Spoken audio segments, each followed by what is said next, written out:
biyaya at kapayapaan na nagmumula sa ating Panginoon Diyos muling sumagana sa bawat isa sa atin, at harinawa ay maunawaan po natin ang dalang mensahe ng ating Panginoon Diyos sa bawat isa sa atin, upang sa gayon ay makamit natin yung kanyang mga biyaya. Sabi nga, mga pribilehiyo, mga bagay na kung saan ay nakalaan para sa bawat isang tao. Ang kailangan lang talaga natin ay i-accept natin ang kabutihan at kadakilaan ng ating Panginoon sa pamagitan ng pagtalima at pagsunod sa kanyang kalooban. Kaya sa mga bagay na ito, sa ating pag-aaralan, harinawa ay makita natin ang mga paraan upang tayo ay makarating sa kanyang mga layunin na inilalaan para sa bawat isa sa atin. At ang ating paksang pag-aaralan ay ating tunghayan sa aklat ng Lucas chapter 7 verse 37 to 50. Ganito ang sinasabi ng banal na kasulatan. At narito ang isang babaeng makasalanan na nasa bayan, at nang malaman niya na siya'y nasa dulang ng pagkain sa bahay ng Pariseo, ay nagdala siya ng isang sisidlang alabastro na puno ng anggwento, at nakatayo sa likuran ng kanyang mga paanan na tumatangis, at pinasimulan niyang dinilig ng mga luha ang kanyang mga paa. At ang mga ito'y kinukuskus ng buhok ng kanyang ulo, at hinahagkan ang kanyang mga paa, at pinahiran ng anggwento. Nang makita ito ng Pariseo na sa kanya'y nag-anyaya, ay nagsalita sa kanyang sarili na sinasabi, ang taong ito, kung isang propeta, ay nakikilala niya kung sino at kung ano ang babaeng ito na sa kanya ay humihipo, na siya ay makasalanan. At pagsagot ni Jesus ay sinabi sa kanya, Simon, ako'y may isang bagay na sasabihin sa iyo. At sinabi niya, Guro, sabihin mo. Isang may pautang ang may dalawang may utang sa kanya. Ang isa'y may utang na 500 denaryo at ang isa'y 50. At nang sila'y walang maibayad, ay kapwa pinatawad niya. Alin nga sa kanila ang lalong iibig sa kanya? At sumagot si Simon at sinabi, inaakala ko na iyong pinatawad ng lalong malaki. At sinabi niya sa kanya, matuwid ang pagkahatol mo. At paglingon sa babae ay sinabi niya kay Simon, nakikita mo baga ang babaeng ito? Pumasok ako sa iyong bahay, hindi mo ako binigyan ng tubig na ukol sa aking mga paa. Datapwat dinilig niya ang aking mga paa ng kanyang mga luha at kinuskus ng kanyang buhok. Hindi mo ako binigyan ng halik, datapwat siya buwat nang ako'y pumasok ay hindi humihinto ng paghalik sa aking mga paa. Hindi mo pinahiran ng langis ang aking ulo, datapwat pinahiran niya ng anggwento ang aking mga paa. Kaya nga sinasabi ko sa inyo, ipinatatawad ang kanyang maraming kasalanan, sapagkat siya ay umiibig ng malaki. Datapwat sa pinatatawad ng kakaunti ay kakaunti ang pag-ibig. At sinabi niya sa babae, ipinatatawad ang iyong mga kasalanan. At ang mga kasalo niyang nakakaupo sa dulang ng pagkain ay nagpasimulang magsabi sa kanilang sarili, sino ito na nagpapatawad pati ng mga kasalanan? At sinabi niya sa babae, iniligtas ka ng iyong pananampalataya, yumaon kang payapa. Pagpalain ng Panginoon ang pagkabasa ng kanyang salita. At ito yung ating pag-aaralan sa ating paksa, ang tinatawag na kapayapaan. Sa Tagalog ay binanggit dito, humayo kang payapa. Pero sa English, King James Version, ganito ang sinabi sa verse 50. And he said to the woman, thy faith hath saved thee, go and peace. Kaya ito yung ating pag-aaralan. Hindi lamang sa babaeng ito, kundi para sa lahat, sa bawat isa sa atin, yung salitang go and peace. Isang napakagandang provision, isang napakagandang salita o bigyang tayo ng ating Panginoon Diyos ng isang salita na yun ang dadalhin ng ating buhay, ang pagtungo sa tinatawag na kapayapaan. At ang kapayapaan ngang ito ay nagmumula sa ating Panginoong Jesucristo. At ito naman ang sigaw ng puso ng lahat ng tao, ang hanap ng lahat ng tao, maging ang ating bayan, ang ating bansa. Sumisigaw ng kapayapaan, ang buong sanlibutan, ang buong mundo ay sumisigaw ng kapayapaan. At higit sa lahat, siyempre tunay na kapayapaan, sapagkat ang sumisigaw sa atin ay yung nasa loob natin, yung ating inner soul, yung ating kaluluwang may buhay. Yun ang sumisigaw at humahanap ng kapayapaan. Kaya nga yung pinag-aralan na natin nung nakaraan about doon sa tinatawag niya New Year's Resolution, ang hanap talaga nating kaayusan at ang dulot nga nun ay kapayapaan. At ang nakaraan naman yung ating pinag-aralan about doon sa tinatawag na preparation, nang ibig sabihin upang ma-overcome natin yung mga pagkabalisa, sapagkat yung pagkabalisa, yun ang nag-aalis ng kapayapaan, yun ang malaking humahadlang sa buhay ng tao, mga kabalisahan sa buhay. Pero sa pagkakataong ito, dito natin makikita ang Panginoon ay nagbigay ng kapayapaan na tutunguhin, lalakaran ng babaeng ito na lumapit sa kanya. At ang sabi ron, kagaya ng ating pinapangaral, ang babaeng ito ay hindi nagsasalita, pero sa loob niya, sa kanyang puso, siya'y nananalig sa ating Panginoon at siya'y humihingi talaga ng kapatawaran, bagamat wala nga nabanggit. Dito sa banal na kasulatan, tahimik ang babae. Ang sabi ron, walang naitala ni isang bigkas na salita. Pero makikita natin dito yung sinabi ng ating Panginoon, babae, ipinatatawad sa iyo ang iyong mga kasalanan. Yun ay isang napakaganda at ang sabi nga ay na-reach niya, naabot niya yung isang goal na kung saan ay magdadala sa kanya ng iba yung pagtatagumpay. Yung salitang, babae, ipinatatawad sa iyo ang iyong mga kasalanan. Sa buhay ng bawat isa sa atin, ito yung napakagandang goal o kung sabihin natin isang napakagandang pintuan na ating mabuksan, na ating daanan o mapasok, na kung saan ay igawad sa atin ng ating Panginoon Diyos ang tinatawag na kapatawaran. At ang kasunod na binanggit dito ng ating Panginoon Jesucristo ay yung salitang, babae, iniligtas ka ng iyong pananampalataya. At higit sa lahat, sabi nga dun sa naniniwalang may Diyos, at dapat naman talaga tayong manalig na merong Diyos. At lahat naman na naniniwalang merong Diyos ay umaasa ng tinatawag na buhay na walang hanggan. Kaya ibig sabihin, ito yung salitang binigkas ng ating Panginoon sa pakinig ng babae at sa pakinig din ng lahat ng nangaroroon na sabihin ng ating Panginoong Hesus sa babae, babae, iniligtas ka ng iyong pananampalataya. Yun yung napakaganda ng ibig sabihin ay matagumpay ang babaeng ito ng paglapit sa ating Panginoon Diyos sa pamagitan ng ating Panginoon Jesucristo na ating tagapagligtas at manunubos na naparito sa ibabaw ng lupa. Ibig sabihin, naabot ng babaeng ito yung assurance na sinabi mismo sa bibig ng ating Panginoon.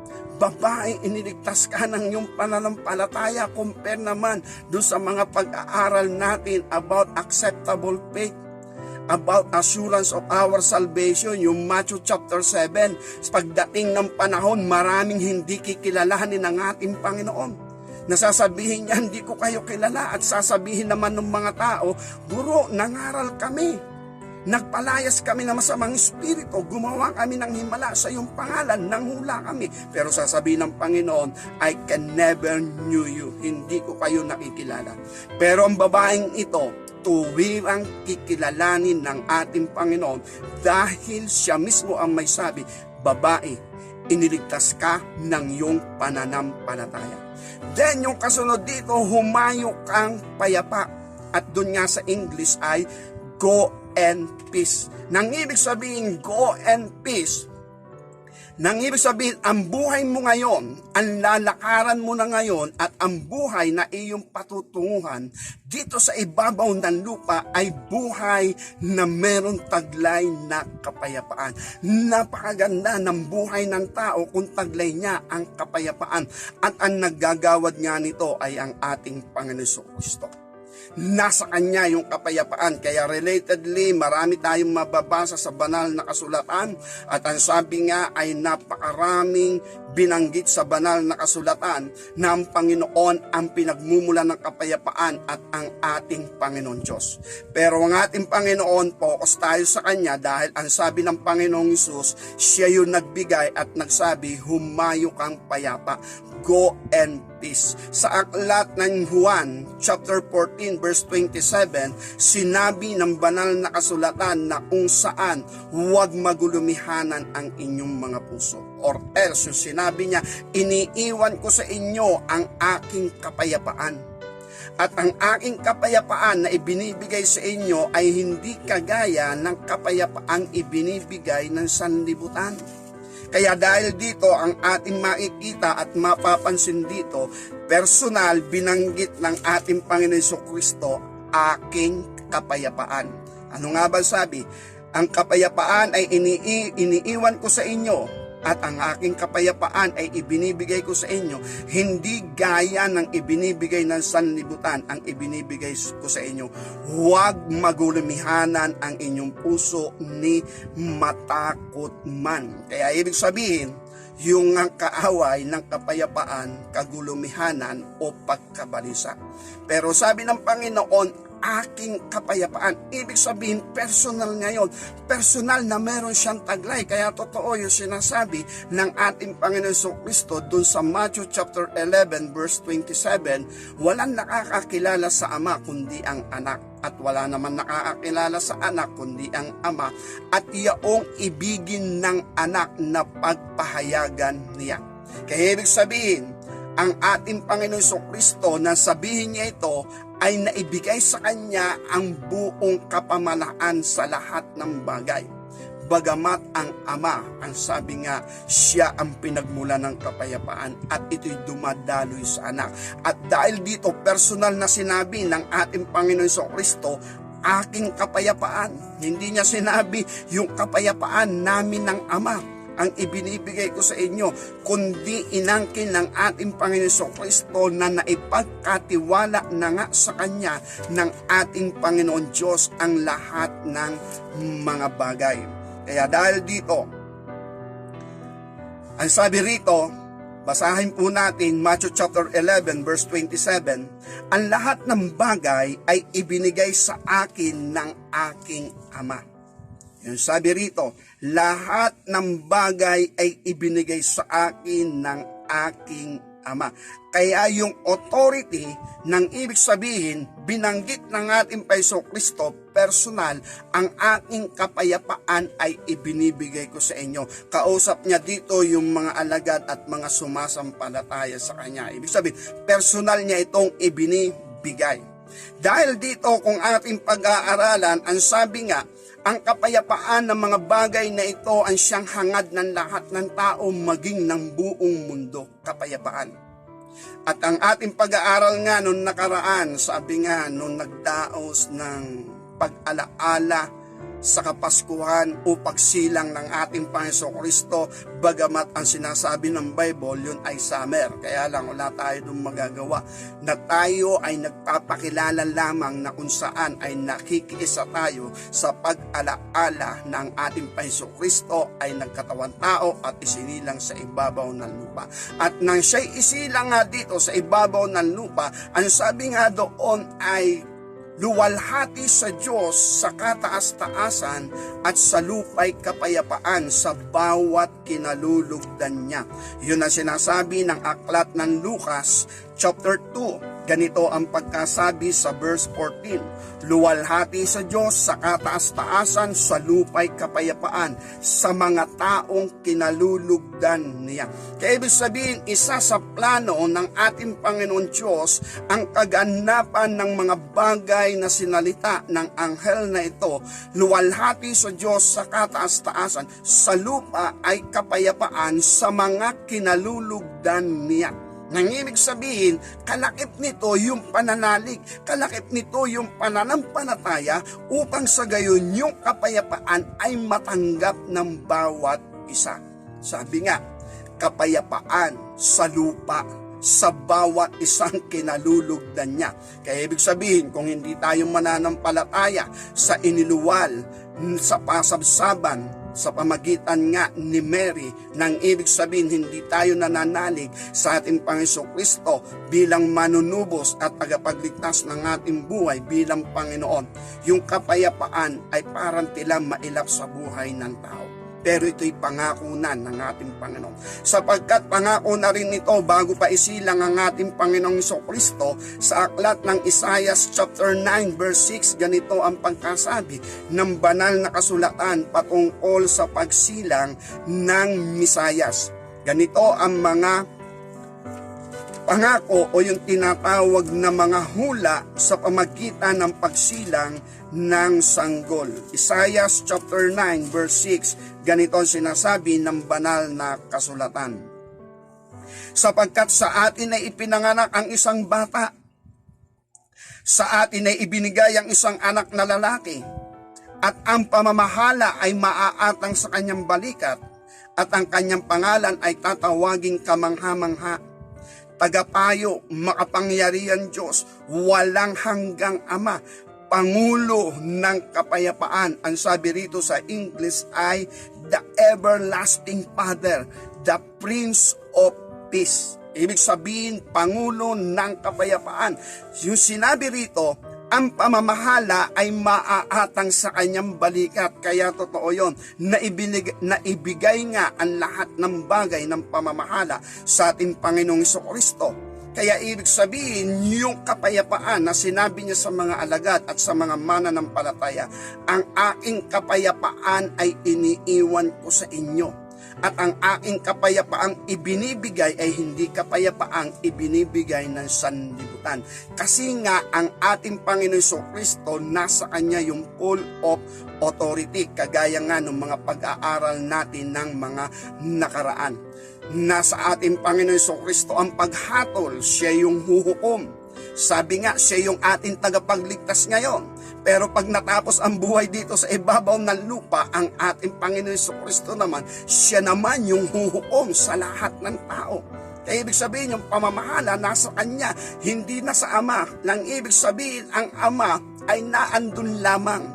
Pero ang buong pamamahala ay nasa anak. Kaya itong kapayapaan, personal, sinasabi ng Panginoon, yung aking kapayapaan ibinibigay ko sa inyo. Sapagkat bago pa isilang ang sanggol, sinalita na ng ating Panginoon Diyos sa pamagitan ni Propeta Isaias na ang sanggol na isisilang maaatang sa kanyang balikat ang pamamahala.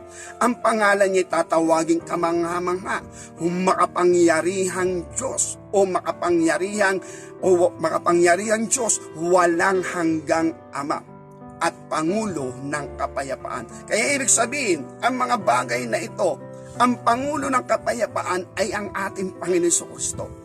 Kaya doon sa babae na lumapit sa Kanya, sinabi ng Panginoon, ang kasalanan mo ay ipinapatawad. Praise God, yun talaga yung napakagandang matanggap ng tao, kapatawaran ng kasalanan. Kasi maraming humihingi ng kapatawaran sa kasalanan, hindi naman nila alam kung napatawad nga sila sa kanilang kasalanan. Kasi ang tunay na kapagpapatawad ng kasalanan ng ating Panginoong Kristo sa buhay ng tao, kapag naunawaan niya yung tipan, yung katubusan, na kapag ang Panginoon nagpatawad ng kasalanan, magiging ganap ang kalayaan ng tao. Gaya nung John chapter 8 verse 32 to 36 na sinasabi ron, makikilala niyong katotohanan na magpapalaya sa inyo. Ang sabi ng mga Hudyo, kailanman di pa kami nagiging alipin ni numan tao, paano mo sinasabing kami magiging malaya? Ang sabi ng Panginoon, ang nagkakasala ay alipin ng kasalanan. Kaya dahil dito, ang pinalaya ng anak, ganap na malaya. Na ibig sabihin, kapag pinatawad tayo ng ating Panginoon mula sa kasalanan, kasi usapin nyo ng kasalanan, magiging ganap yung ating kalayaan. At kapag naging ganap yung ating kalayaan, nang ibig sabihin ng mga bagay nito, alam natin na patawad tayo ng Panginoon. Kagaya ng pag-aaral natin about New Year's resolution, sa una lang yun. Lalo na ngayon, sabi nga, kumusta na? Magtatatlong linggo na. Matibay pa ba yung ating mga itinatag na pagbabago sa ating sarili para ang taong ito ay ating mapagtagumpayan at maging higit tayo kaysa dati? Ganon din yon. Ang ibig sabihin, ang kasalanan pinagsisisihan ng tao. Yes, nais niyang huwag nang gawin yun sa kanyang buhay. Kaya siya humingi ng tawad. Kaya siya nagsisi. Pero ang mahirap kapag hindi pa rin malaya sa kamandag ng kasalanan, muli siyang matutukso, muli siyang madadaig, at muli siyang gagawa ng labag na bagay sa kalooban ng Diyos. At makikita niya na kalubog uli siya sa mga bawat gawang mali. Kaya ito, usapin ito ng kalayaan, ang pagpapatawad sa kasalanan. Kasunod ng pagpapatawad ay ginarantiya kaagad ng ating Panginoong Kristo dun sa babae dito sa ating teksto. Iniligtas ka ng iyong pananampalataya, kaya mahalaga yung pananampalataya. At ang sinabi ron, iniligtas ka. Praise God. Napakaganda na marinig na tayo ay iniligtas or else ligtas na. Sapagkat kagaya ng aking sinasabi, walang tapat na tao na gumaganap sa palatuntunan ng kanyang reliyon na hindi umaasang siya'y ligtas. Basta tapat, pero kapag hindi nga naging tapat sa kanilang reliyon, tingin nila alanganin. Lalo na yung mga labagista, tingin nila hindi yan maliligtas. Pero yung mga tapat sa kanilang reliyon, confident sila sa kanilang sarili na sila ay maliligtas or else ligtas na. Pero pag pinag-usapan ng kasalanan, yun naman papasok. Sabi nga, wala pa tayo sa langit, nandito pa tayo sa lupa, nagkakasala pa tayo. Na ibig sabihin, problema pa rin. Hindi accurate yung sinabi ng banal na kasulatan na inyong makikilalang katotohanan magpapalaya sa inyo at ang pinalaya ng anak, ganap na malaya. Yun magiging complete doon. Kaya dahil dito, sa totoo lang, ay wala ngang itinatag na reliyon ang ating Panginoong Kristo. Katubusan at pananampalataya sa bagong tipan, ang dugo ng tipan na tumubos sa bawat kasalanan ng tao. At ito'y sa pamagitan ng pananampalataya mismo sa ating Panginoong Hesukristo. Kaya yung kaligtasan, tinitingnan natin sa ating mga nakaraang pag-aaral, meron tayong mark of salvation. Nang ibig sabihin, tama yung ating nilalandas. Kaya kung meron man tao, umaasa ng buhay na walang hanggan, pero alam niya sa kanyang sarili, wala pa kami sa langit, nagkakasala pa kami. Kasi ito ang turo ng aming mga leader. Ito ang turo ng aming mga tagapangaral. Na tayo ay patuloy pa rin nagkakasala dahil wala pa tayo sa langit. Kaya yun ang kanilang paniniwala na taliwas naman sa banal na kasulatan. Kaya yung banal na kasulatan, yun yung ating salamin. At ito yung sinabi ng Panginoong Hesus sa babae, babae, iniligtas ka ng yung pananampalataya. Then, ang kasunod dito, yung sinabing go and peace. At itong go and peace, mahalaga na ito'y maabot ng bawat isa sa atin. Sabi ng Panginoon sa aklat ng Juan, chapter 16, ganito ang sinasabi ng banal na kasulatan. Huwag nga daw magulumihanan ang ating mga puso. Dito sa sanlibutan, meron tayong kapighatian. Pero nadaig ng ating Panginoong Hesus ang sanlibutan.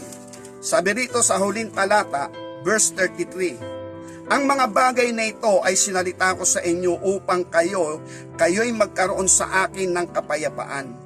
Sa sanlibutan ito, meron kayong kapighatian, ngunit lakasan nyo ang inyong loob. Aking dinaig ang sanlibutan. John chapter 16 verse 33. Ang sabi rito, sinasalita niya ang mga bagay nito upang sa ating Panginoon Kristo ay magkaroon tayo ng kapayapaan sapagkat ang Panginoon Kristo ang nagbibigay ng kapayapaan. At ang sabi niya, dito sa sanlibutan, meron kayong kapighatian. Pero huwag magulumihanan ang inyong puso. Dinaig ko ang sanlibutan. Kaya ibig sabihin, ang mga bagay na ito, ang pagkakamit ng tinatawag na kapayapaan. Isa na rin ito sa tinatawag nating assurance of our salvation. Na hindi natin matatanggap yung pinakang lubos na kapayapaan kung hindi tayo mapapatawad ng Panginoon sa ating kasalanan. At kung hindi tayo mabibigyan ng ating Panginoon ng buong kalinisan ng ating mga budhi sa pamagitan ng kanyang banal na dugo. At kung mangyari maganap ang mga bagay na ito, magre-resulta na ito sa buhay natin ng kapayapaan. Kagaya ng pag-aaral natin noong nakaraan. Itong daigdig na ating ginagagalawan, ito sanlibutan ating ginagalawan. Sabi nga, kung titingnan natin, mag-a-analyze tayo sa ating sarili, parang hindi nagaganda uli yung takbo ng sitwasyon. Na ang sabi nga ay pabigat na ng pabigat. Palubha ng palubha. Yung mababalisa ka talaga, matatakot ka talaga. Pero agaya ng pag-aaral natin ng nakaraan, ito ay panahon ng ating preparasyon na makipagkasundo tayo sa ating Panginoon Diyos. Dahil yun lang yung pinakang safety place ng bawat isa sa atin na ating magagawa. Kung meron man nagsasabi, ewan natin kung gaano katotoo, pero alam naman ito siguro nung mga namataas ang kalagayan sa lipunang ating ginagalawan.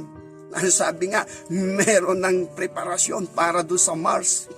Bakit pupunta ka pa ng Mars? Sabi nga, wala nga puno doon. Ibig sabihin, ayaw niyo dito sa Earth na andito ang sariwang tubig, na andito yung sariwang hangin. Doon, wala. Kaya gagawa pa sila doon ng artificial na mga puno o mga artificial na hangin na kanilang i-develop. At kung sakaling magkaroon na doon ng halaman, magkaroon na rin doon ng tubig, ay doon sila mananahan. Alin pa magandang tirahan? Yung bang Mars na i-develop mo pa? O itong ating earth, daigdig na kinalalagyan na nilikha ng ating Panginoon Diyos na lugar na tamang paglagyan ng tao. Bakit ito naiisip ng tao na i-develop pa yung Mars? Bakit? Kasi nga nangangamba sila sa kanilang sarili. Anong mangyayari sa mundo? Anong mangyayari? Saan tayo pupunta? Paano? Ano ba ang ligtas na lugar para sa atin? Para nakikita nila sa mundo, parang magugunaw na. Hindi naman. Huwag po tayong matakot dahil yung banal na kasulatan, sabi nga natin, iyan ang magbibigay sa atin ng kapayapaan. Nangyayari yan, nagaganap yan, pero hindi pa ang wakas. At higit sa lahat, lahat ng tao mamamatay. Kaya itong biyaya ng ating Panginoon, hindi lang yan dito sa ibabaw ng lupa, pang walang hanggan ito. Kaya nga yung John chapter 14 verse 1 to 3 na sinasabi, huwag magulumihanan ang inyong puso ni matakot man. Sumampalataya kayo sa Diyos, sumampalataya rin kayo sa akin, sa bahay ng aking Ama. Maraming tahanan, paroroon ako, ipaghahanda ko kayo. Plano yun ng Panginoon, isa yun sa mga plano ng Panginoon at gagawin niya yun sa mga sumasampalataya sa Kanya. Ano pangangamba natin kung umalis tayo sa ibabaw ng lupa? Ito lang, isang halimbawa lang. Kung nanaisin natin yung mahabang buhay, malungkot. Sa panahon natin ngayon, ang pinakamahabang buhay na ngayon, minsan nga hindi makaabot. Doon yung 100 taon. Nasabi nga ng ating gobyerno, kapag ang isang Pilipino ay umabot ng 100 taon, merong reward. Ay merong hindi nakakaabot, mag-100 taon na namatay pa. Pangalawa, ito lang sa totoo. Pag tayo nangarap na mahabang buhay, sabihin natin bigyan tayo ng 300 taon na buhay. Sa totoo lang, hindi ka na masaya. Kasi yung kabats mo, matagal nang wala. Wala ka nang kakilala. At wala na nakakakilala sa iyo. Ang mga nakakakilala na lang sa iyo, yung mga kasunod na henerasyon at ang tawag sa iyo, tanda. Hindi bali kung ikaw ay sabi nga ay anong tawag doon, ikaw ay merong karunungan, merong kang kaalaman na nagtuturo ka ng maraming bagay na kaalaman sa tao, magiging lapitin ka ng tao, tuturuan mo yung mga kabataan, paano ba yung sabi nga, paano ba ang magtanim ng mga halaman na magbubunga, ito'y magiging mataba at magiging mabunga. Maigi kung meron kang ganong kaalaman, ituturo mo sa kanila yon. At pagdating sa pangingisda, ay lalapitan ka rin ng mangingisda kung ano pa yung mga teknik, kung paano, anong oras, anong panahon makakahuli ng maraming isda. O kahit malakas ang alon ay makakahuli ka pa rin at alam mo ang mga pamaraan nun. Ibig sabihin, lapitin ka ng tao dahil ikay pinagmumula ng karunungan. Maganda kung ganon. Paano kung hindi? Andong ka lang sa tawag nga ay yung uugoy-ugoy na upuan, no, para kang inuugoy-ugoy doon at wala kang kakwentuhan. Kasi yung mga kabats mo, kasama mo, wala na. At yun naman ay totoo. Kaya nga meron tayong tinatawag na homesick noon. Na kapag nag-abroad ay naho-homesick at yung ang iba ay bumibigay. Sabihin ay nawawala sa kanilang matinong kalagayan, pero pag bumalik naman ng Pilipinas, nagiging maayos na uli. Nalulungkot kasi, na-homesick, kasi yung kanyang kinamulatan, wala siya ron. Paano kapag humaba ang buhay ng tao? Nadaanan lang natin. Nang ibig sabihin, kung tayo tatagal ng 200 taon, ilang henerasyon, 3 henerasyon na ang lumipas. Wala na yung ating mga kabats, yung mga kakilala. Kaya ibig sabihin, hindi na maganda ang buhay. Kaya kung titingnan natin, hindi rin applicable sa atin yung humaba pa ng humaba ang ating buhay. Lalo na kung hahaba ang ating buhay, tapos tayo na may uugod-ugod, nadaanan lang. Ang ibig sabihin, ang buhay talagang aalis tayo sa lupa. Mamamatay tayo. Pero may pangako ang ating Panginoon. Sa bahay ng aking ama, maraming tahanan, ipaghahanda ko kayo. Na ibig sabihin, doon ay maninirahan tayo ng magpakailanman. Okay, sa mga bagay na ito, binabanggit natin ang mga bagay na ito dahil yung ating sanlibutang ginagalawan, sabi nga, hindi maganda. Pero dapat meron tayong kapayapaan, kapanatagan, at sa ilustrasyon nga na aking napapakinggan, alin daw ba ang tunay na kapayapaan? Kaya dalawang mahusay gumuhit o gumawa ng larawan para mailarawan kung ano ba yung tunay na kapayapaan. Kaya yung isang gumawa ng larawan, na ginawa niyang larawan ay yung isang tila paraiso na merong batis o talon, na naroroon yung batis, malinaw na batis, sumisikat ang araw, yung mga ibon ay humuhuni, maganda ang panahon, maaliwalas ang panahon, kulay blue ang kalangitan. Kaya yung iba lamang, sana marating ko yung lugar na yon. At dahil doon, natuwa ang marami, larawan daw yun ng kapayapaan. At meron namang isang nagdala ng kanyang larawan at ang ipinakita niya ay yung tila isang malakas na bagyo doon sa dalampasigan. Madilim ang kalangitan at kumikidlat. Pagkatapos ay yung alon sa dagat ay malalaki na humahampas doon sa may dalampasigan, doon sa mga lugar ng batuhan. Kaya sa unang tingin, sabi ng mga tao, ano ba yan? Baliktad. Parang napakagulo naman yata, nakakatakot naman yata yung larawang yan. Kaya dahil doon ay alam na nila kung alin ang tunay na kapayapaan daw, at ang nakita nila ay yung tila paraisong larawan. Kaya dahil doon, tinanong yung gumawa ng larawan kung saan ay meron doon tinatawag na parang dilubyo kung tawagin, malakas na bagyo. Bakit ito ang nagawa mo at ipahayag mo sa amin na meron nga ditong kapayapaan? Ang sabi niya, sa panahong ating nakikita ay walang kapayapaan. Nakakatakot. Sabi niyang gano'n. Pero dito sa guwang ng malaking batong ito, meron ditong 2 ibon na kung saan ay payapang-payapa na nanganganlong sa malaking biyak na bato. Andun sila sa mga nakasangat na sanga. Kaya dahil dito, kahit anong lakas ng mga alon, anong lakas ng hangin, anong lakas ng ulan, kahit paanong lakas ng kulog at ng kidlat, yung 2 ibon na yon, dahil andun sila nangangalong sa malaking tipak na bato, ang sabi ron, sila'y payapa, panatag. Nun pa lamang na marinig nila ang paliwanag nung tao na gumawa ng larawang yon, doon pa lang nagpalakpakan ng mga tao. At sinabi nila, yun ang gusto namin. Yun ang gusto namin kapayapaan, higit doon sa tila paraiso. Kasi doon sa tila paraiso, kahit ikaw ay nasa paraiso, kung problemado ka rin naman, bagbag pa rin ang iyong loob, wala ka pa rin kapayapaan, kahit anong ganda ng kinalalagyan mo. Pero kung ikaw ay meron namang kapayapaan sa iyong puso na nagmumula sa ating Panginoon Diyos, sa kabila na parang may dilubyo, sa kabila na parang malakas ang bagyo, ang lalakas ng kulog at kidlat, malalakas ang mga alon, hinahampas yung bato, pero hindi naman natitinag. Sa guwang na yun, meron 2,000 payapa, panatag. At yun daw ang buhay ng bawat isa sa atin.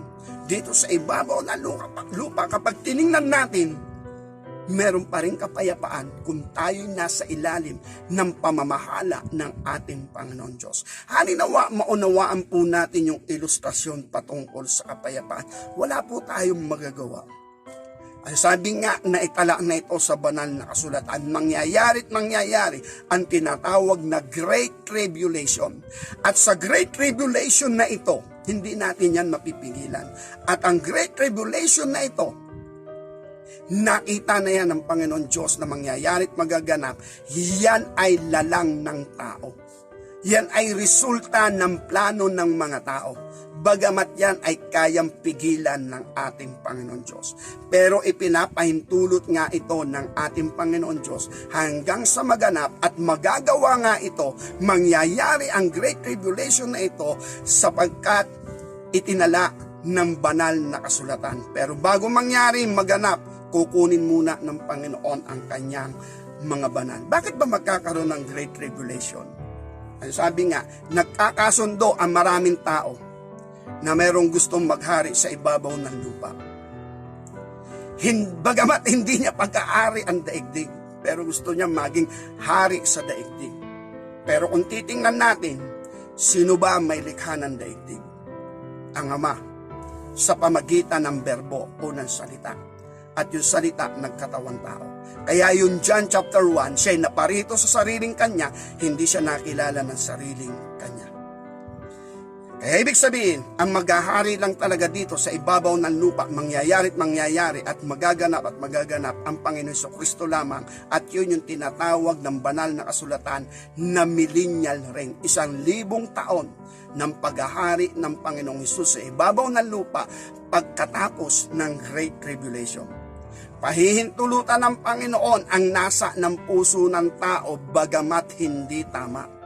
Gaya ng Tore ng Babel, itinatag ng tao at kinalimutan ng Diyos. Hindi na naalaala ang ating Panginoon. At ngayon magtatatag sila ng Tore ng Babel.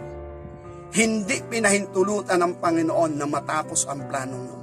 Ang ginawa ng Panginoon Diyos, pinaghiwa-hiwalay sila sa pamagitan ng pagkakaiba-iba ng salita. Kaya natigil yun. Ito, ang plano ng tao, siyempre, yung sabi nga, gusto niya, siya ay dakila sa lahat. Hari sa ibabaw ng lupa, may lalabas talagang ganon ang kaisipan. Gusto niyang maghari sa ibabaw ng lupa. Pag napagkasundoan ito ng marami, pahihintulutan ng Panginoon. Pero habang bukas ang biyaya ng Panginoon, hindi yun mangyayari. At pag isinara ng Panginoon yung kanyang biyaya at kinuha na niya yung mga banal, inagaw na niya yung sinasabi ng aklat ng 1 Thessalonian na kung saan ay aagawin niya yung mga banal, chapter 4, verse 16 to 17. Nang ibig sabihin, kapag nangyari ang mga bagay na yon, wala na rito yung mga tinubos, wala na rito yung may mga taglay na kapayapaan, wala na rito yung mga binili ng ating Panginoon kanyang banal na dugo. Ang maiiwan ay yung ayaw tumanggap ng katotohanan. Then, pag kinuha ng Panginoon kanyang mga tinubos, may awarding sa itaas, ang piging ng kasalan. At yun ay 7 years dito sa ibabaw ng lupa. At yung 7 years dito sa ibabaw ng lupa, yun ang tinatawag na Great Tribulation na hindi nangyari buwat ng itatag ang sanlibutan at hindi na mangyayari kailanman Kaya ibig sabihin, sa mga bagay na ito yung ating makikita at ang ating mapapansin. Kung alam natin ang plano ng Diyos, magkakaroon tayo ng kapayapaan. At malalaman natin ang plano ng Diyos kung bibigyan niya tayo ng pagkaunawa. At paano natin matatanggap yung pagkaunawa ng mga bagay na kalooban ng Diyos kapag tayo ay nagpatubos? Kapag inihiwalay ng ating Panginoon yung kasalanan sa ating buhay. At kapag tayo ay nilinis ng ating Panginoon, yun yung lagi natin sinasabi, trabaho ito ng ating Panginoon. Yung sinasabi sa Ezekiel chapter 36, verse 25 to 27, siya ang maglilinis. Siya ang mag-aalis ng batong puso. Siya ang maglalagay ng pusong laman. Siya ang maglalagay ng bagong diwa. Siya ang maglalagay ng kanyang espiritu sa loob natin. At doon palalakarin niya tayo sa kanyang palatuntunan. Trabaho niya yon, hindi natin yung trabaho. Ang trabaho lang natin, makipagkasundo tayo sa kanya sa dugo ng tipan, doon sa redemption. O doon sa tinatawag na bagong tipan ng pagpapatawad ng ating kasalanan at muling pagbubuo ng relasyon ng tao at ng ating Panginoon Diyos. Kaya dahil dito, ang kapayapaan na ito na ibinibigay ng ating Panginoon, laan para sa lahat. At isang pruweba nga, ibinigay ito ng Panginoong Hesus sa babaeng ito na ating pinag-aaralan. At kung ito ay ibinigay sa babaeng ito, pwede rin ibigay ito sa bawat isa sa atin kung tayo makikipagkaisa sa Kanya. Ibig sabihin, kung tayo'y mananampalataya at lilinisin tayo.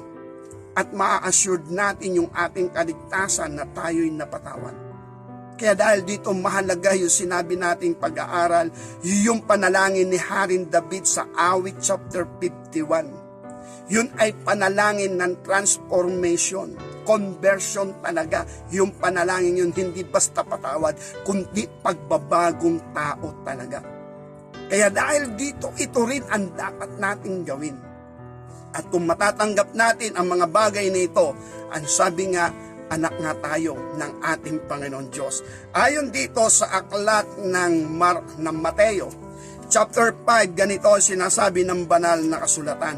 Tayo daw ay maging tagapagpayapa, peacemaker. Sabi rito, Matthew chapter 5, verse 9, mapapalad ang mga mapagpayapa sapagkat sila'y tatawaging mga anak ng Diyos.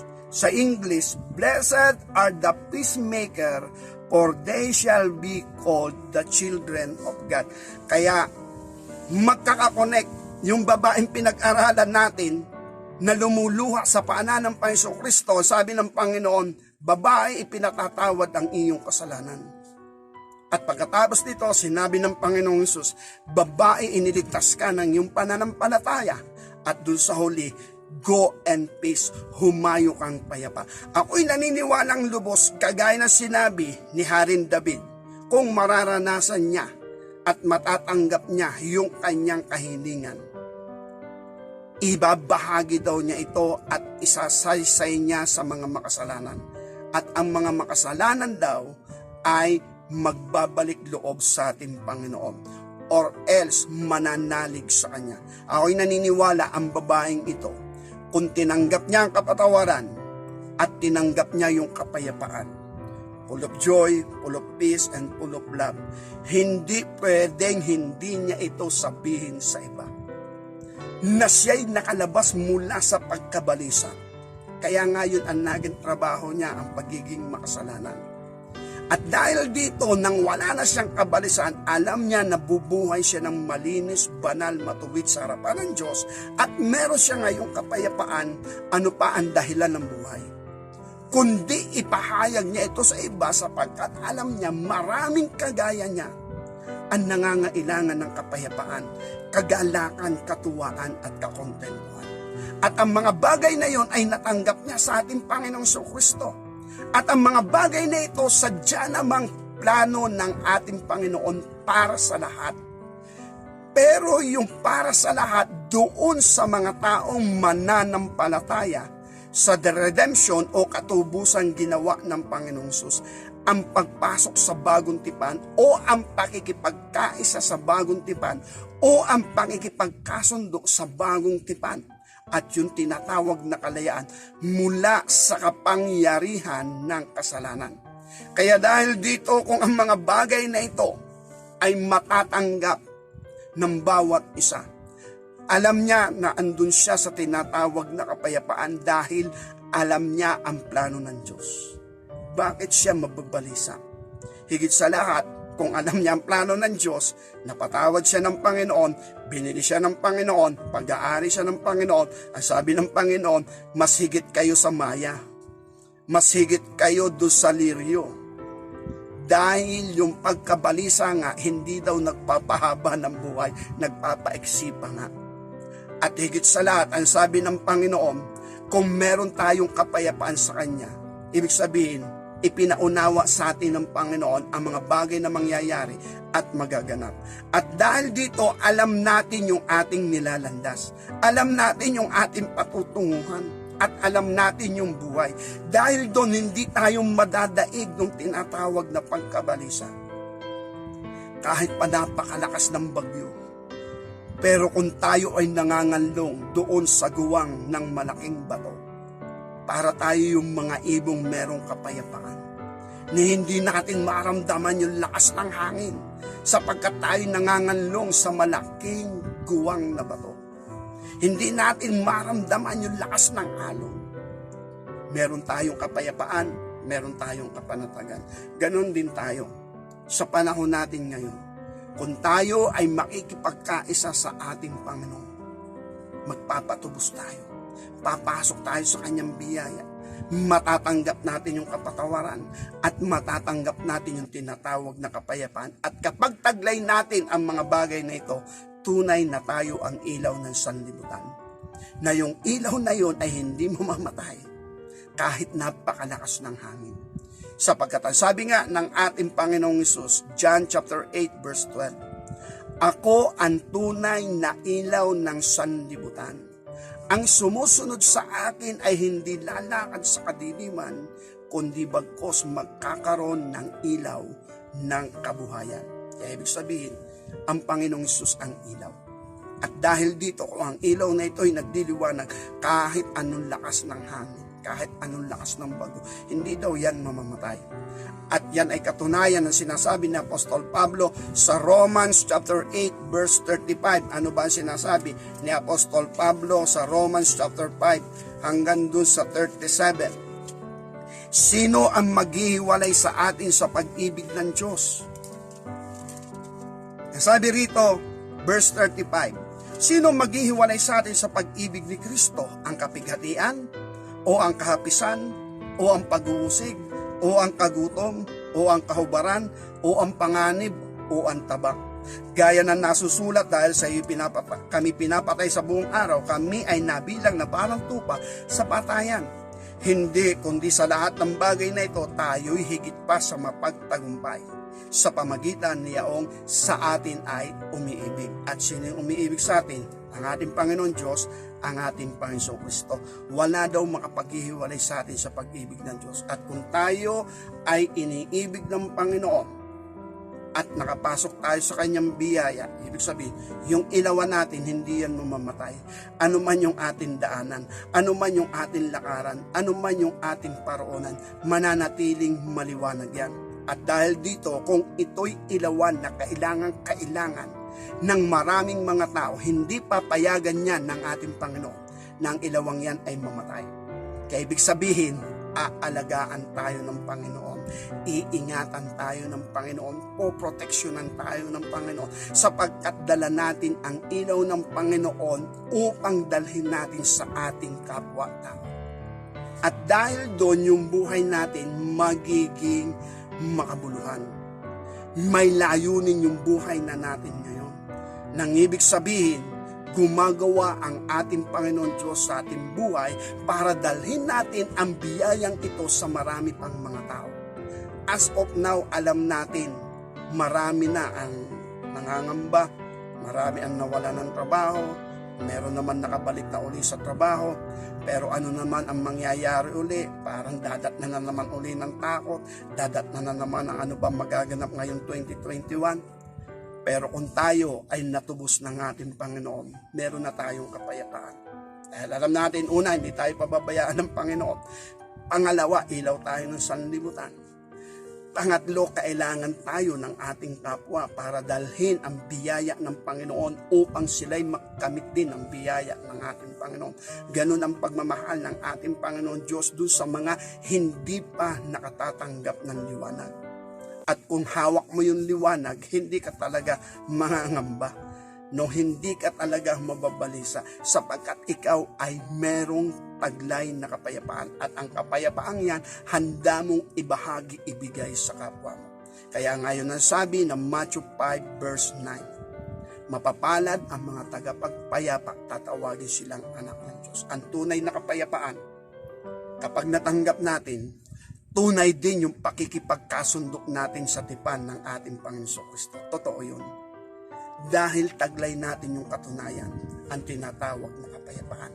At yun yung sinabi na Lucas chapter 2 verse 14, luwalhati sa Diyos sa kataas-taasan, sa lupa'y kapayapaan sa lahat ng kinatulugdan niya, sapagkat isinilang na ang Panginoon Kristo. May darating ng tunay na kapayapaan. Harinawa ang kapayapaang ito ay makamit ng bawat isa sa atin, ng ating sambahayan, ng ating mga mahal sa buhay, ng ating mga kaibigan, ng ating bayan, bansang kinalalagyan, maging ang bansang Israel. Pagpalain nawa tayong lahat ng ating Panginoon Diyos. Tayo.